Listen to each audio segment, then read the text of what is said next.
8th grade, it was my second season playing rugby and only the second practice of the season, and we were doing some regular tackling drills, and the guy beside me decided that he was going to fall the opposite direction that we're supposed to. Lo and behold, this resulted in me getting a concussion that kept me out of school for 2.5 weeks. And I mean, you guys are in school right now, you know, like if you get out of school for 2.5 weeks and can't do any work, you fall really behind. So it got to a point, I went back in 2.5 weeks later and realized there was no way that I could make up all of the work that I had missed. There's tests, papers, homework assignments, you name it, I'd missed it. And so I, met with my teachers and started talking to them and just realizing there was no way I could earn the grades that I wanted to earn.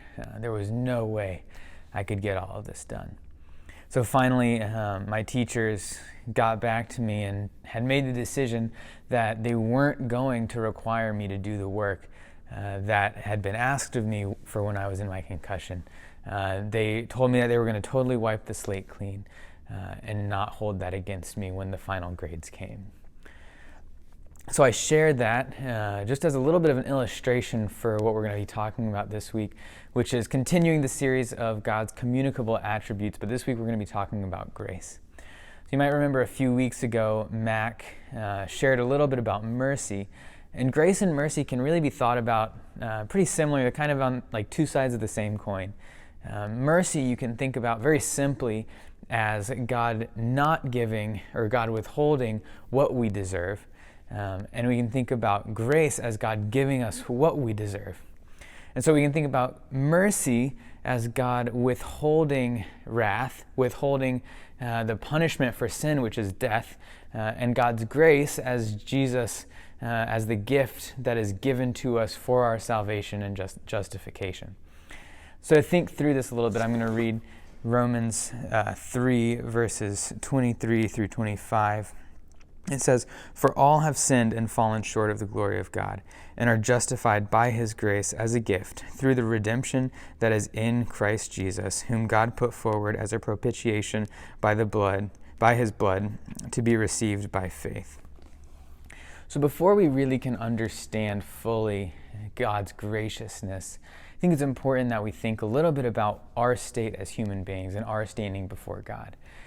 When we look at these few verses in Romans, Paul says, all have sinned and fallen short of the glory of God. Each one of us. None of us are free from sin.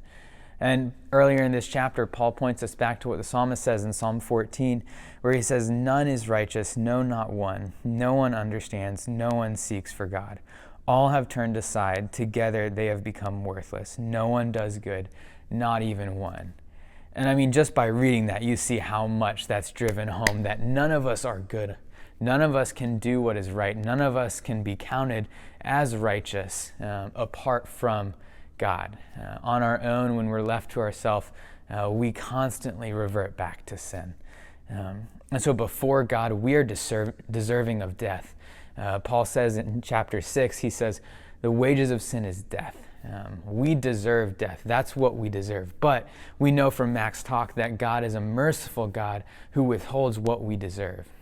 And as he withholds that from us, we also know that God is a gracious God. And so he gives us what we don't deserve. He gives us what we could not ever earn.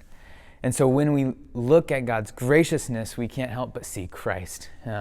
Because that's what the gift that God has given us is.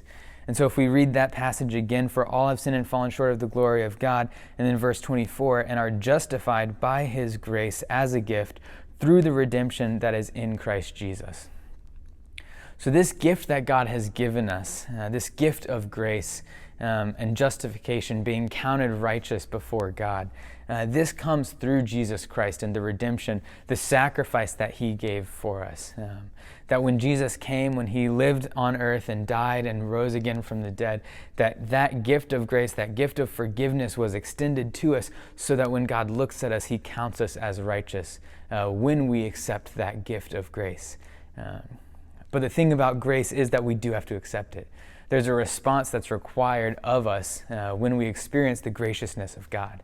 And that response, the proper response to that graciousness, is that we respond in faith.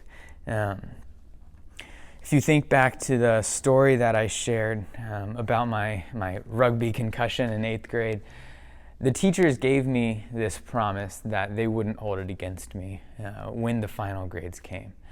But the thing about that is I could have heard that and said, okay, but I'm going to earn those grades, even though I was out for 2 weeks and there's really no possible way for me to work through those grades and then to also continue with the work that I'm doing. I could have said, no, I don't want that free pass on those grades. I'm going to do those assignments and I'm going to do this. But in reality, that's just not possible. And if I had done that, I wouldn't have received that grace that they had offered to me. But rather, by trusting that they were going to follow through with what they had said, and not taking anything into my own hands, trusting that, taking it by faith that I couldn't do it, that I couldn't earn those grades, and that I didn't deserve it. By taking that by faith, I was able to receive the gift that was given to me.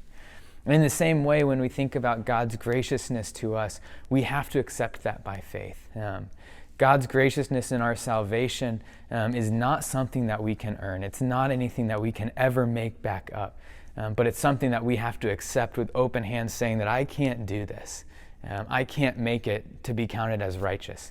And the only way that I can do that is by accepting this gift of Jesus Christ, the redemption through Jesus Christ. And that's the only way we can do it. And Paul says in verse 25, in talking about the redemption that is in Christ Jesus, whom God put forward as a propitiation by his blood to be received by faith. The sacrifice that God has given us in Jesus Christ is really only to be received by faith. And so as we think about this grace and this gift that we've received, it propels us to action. As image bearers of Christ, image bearers of God, as we've talked about throughout this whole series, we reflect who God is. And so when we experience God's grace, we can reflect that grace to those around us. And what's so tricky about this is that as human beings, our natural bent is always to want to get what we deserve, and then to give other people what we think they deserve. And the beautiful thing about God's grace is that's just not how it works, because we don't deserve good things. And even though other people don't, when we've experienced the grace that God has given us, we get to share that grace with others. And so no matter what we think about what somebody else deserves, we get to show love and goodness and kindness and grace to that person. And whether that's, a family member, a friend, a teacher, when we are experiencing the grace of God, when we dwell on that and reflect on that, we get to be his instruments, we get to be his image bearers and bringing the graciousness of God to those people that are around us.